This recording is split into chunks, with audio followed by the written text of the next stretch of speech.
అధికారంలోకి వచ్చిన తర్వాత రికార్డులన్నీ పరిశీలిస్తే అక్కడ ఏ రకంగా భూముల్లో అక్రమాలు జరిగాయి అనేది మొత్తం దాని మీదనే కదా ఇప్పుడు సిబిఐకి వీళ్ళు సిఐడి కేసులు పెట్టింది.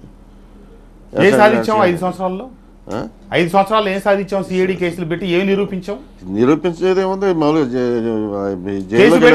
మీరే అన్నారు కదా సార్, చంద్రబాబు జైలుకి వెళ్ళి వస్తే ఏదో గుడికి వెళ్ళి వచ్చినట్టు అనుకుంటున్నాడు.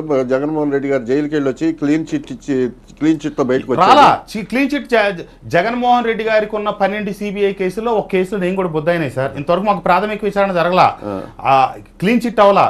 జైలుకు పోవటం అంటూ జరిగితే ఒకళ్ళే జైలుకు పోయారని అనొద్దు. ఎవరు జైలుకు పోయినా ఒకళ్ళు పోతే జైలుకు పోయినట్టు, ఒకళ్ళు పోతే గుడికి పోయినట్టు కాదు. ఎవరైనా జైలుకే పోయాం. మన మీద నేరారోపణలో నిందలు మోపింది ఏది నేర విభాగానికి సంబంధించిన సంస్థలు. అవి నిరూపించుకొని బయటకు వద్దామని నిరూపించుకోవాలి జగన్మోహన్ రెడ్డి గారి లాగా అదే చెప్పానండి. నిరూపించుకోవాలా? 12 కేసుల్లో ఒక కేసు కూడా ట్రయల్ స్టార్ట్ అవ్వాలా.